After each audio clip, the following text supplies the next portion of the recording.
Ahmed for such a wonderful introduction. Hello and assalamu alaikum, everyone. It is such an honor to be with all of you today.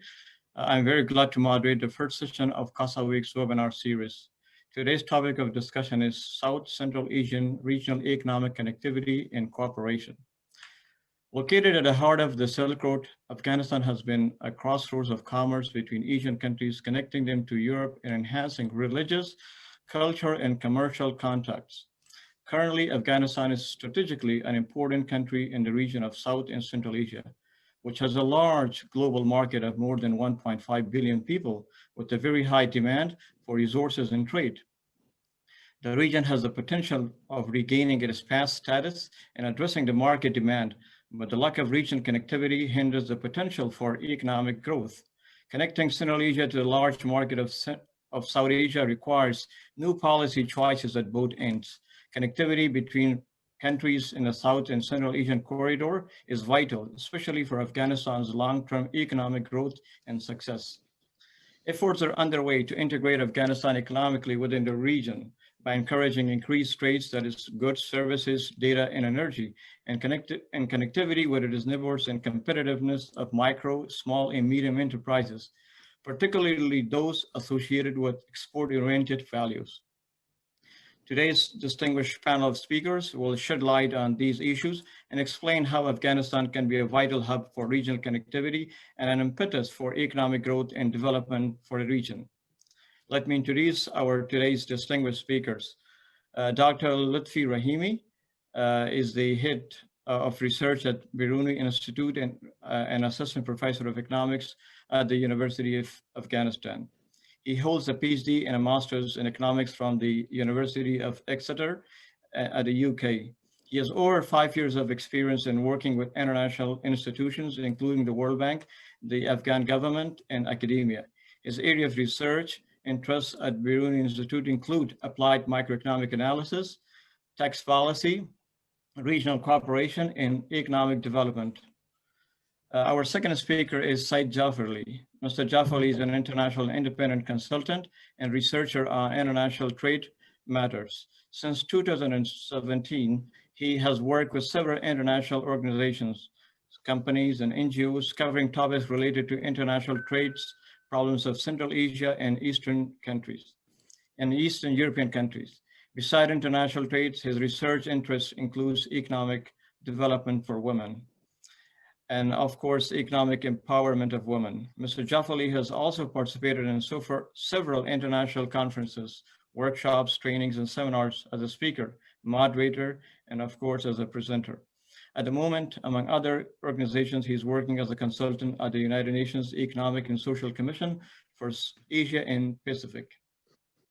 Just a little bit of business today. We're live broadcasting today on Zoom. We're also live streaming on business on the Facebook page of Center for Afghanistan Studies. And also, as we go along in our discussions, please jot down your questions and comments in the question box. Our speakers will be glad to answer all your questions. Let me first go to our first speaker, Dr. Rahimi. Dr. Rahimi, could you please shed light on the dynamics of regional connectivity and economic prosperity and stability for Afghanistan and the regions? You have 5 minutes to 7 minutes, and please elaborate. Thank you so much.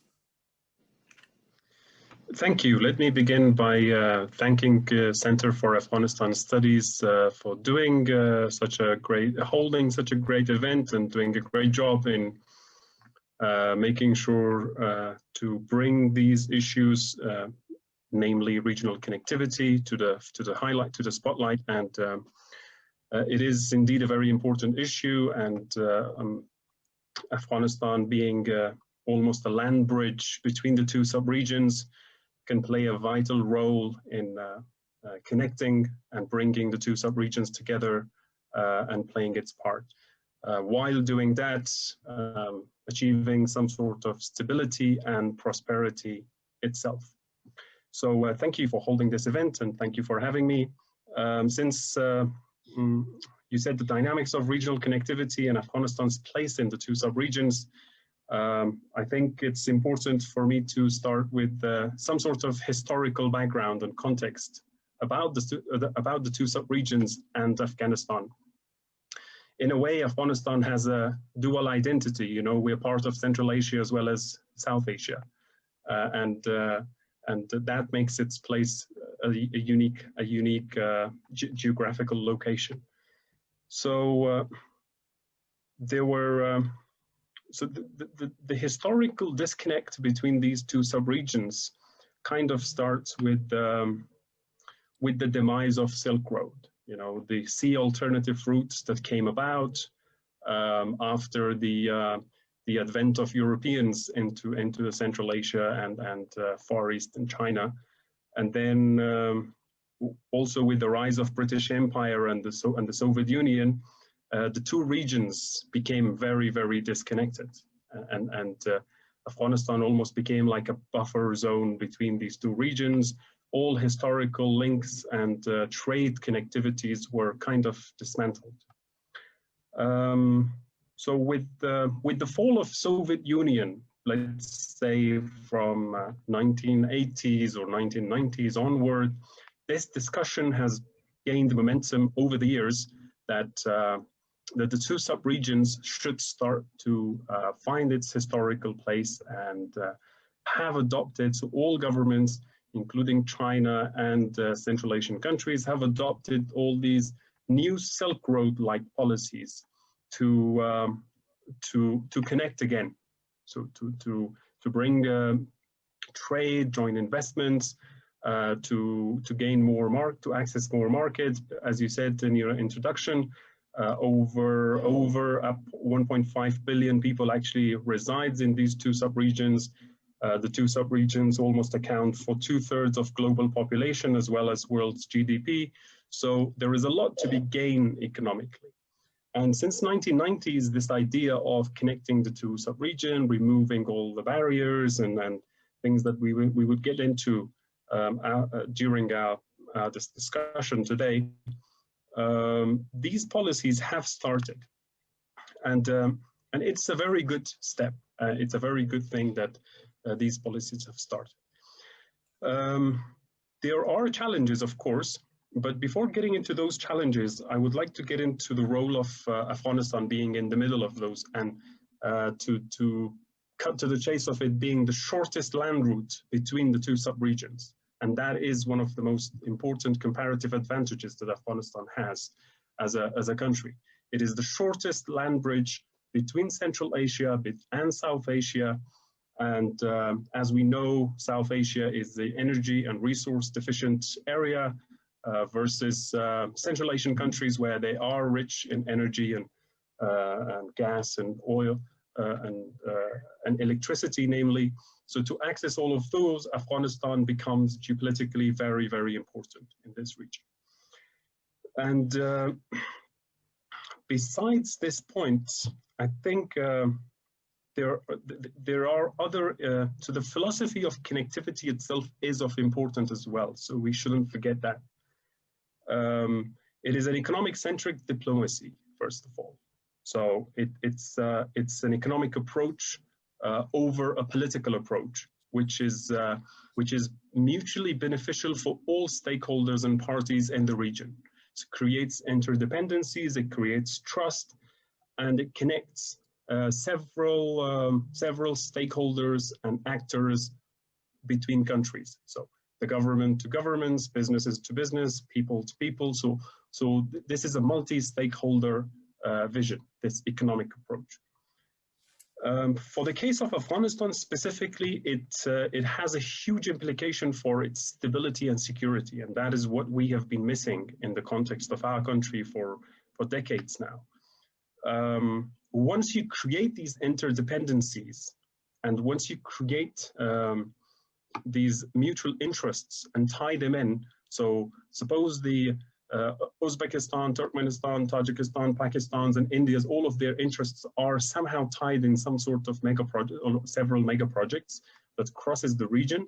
It will be in their own benefit to ensure that there is security in Afghanistan. So connectivity has this peace dividend, if you like, you know, the long-term stability as a byproduct.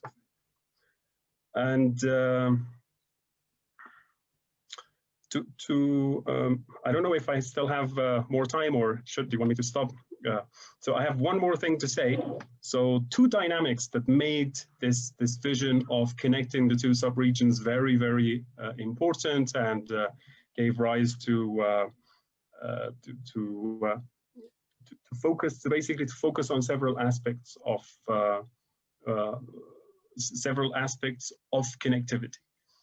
Infrastructure would be one of those, trade, and then multiculturalism or multi-stakeholder platforms that we will talk about.